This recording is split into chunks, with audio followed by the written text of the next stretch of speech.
There are few rivers in the world that stir the emotions, such nostalgia and romance as the Seine.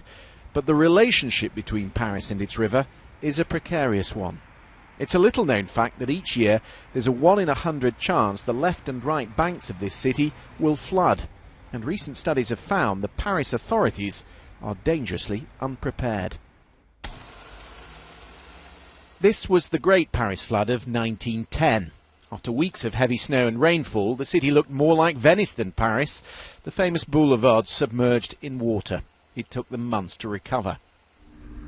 Of course, the city is very different now, and speeding down the Seine, past the cement factories, the warehouses and the office blocks, it's all too apparent what damage a similar flood would cause today.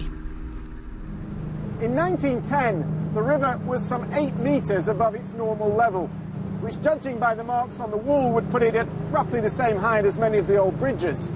But today, 10 times as many people live in the flood zones of this region. Up to 5 million people would be affected directly or indirectly at a cost to the city of some 15 billion euros.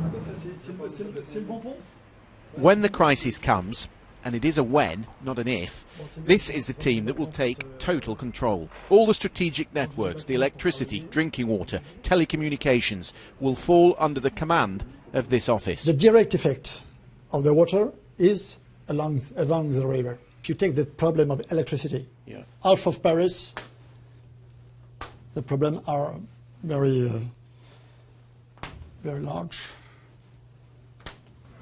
A shutdown in a city that accounts for 1/3 of the country's economic output.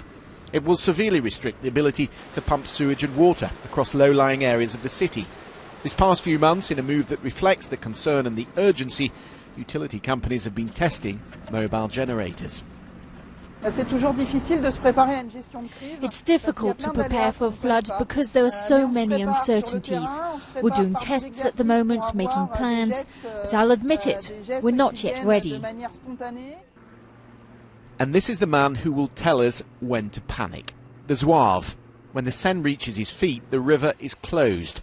In 1910, it reached his shoulders.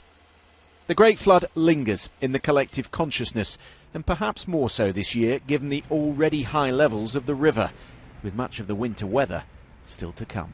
Christian Fraser, BBC News, Paris.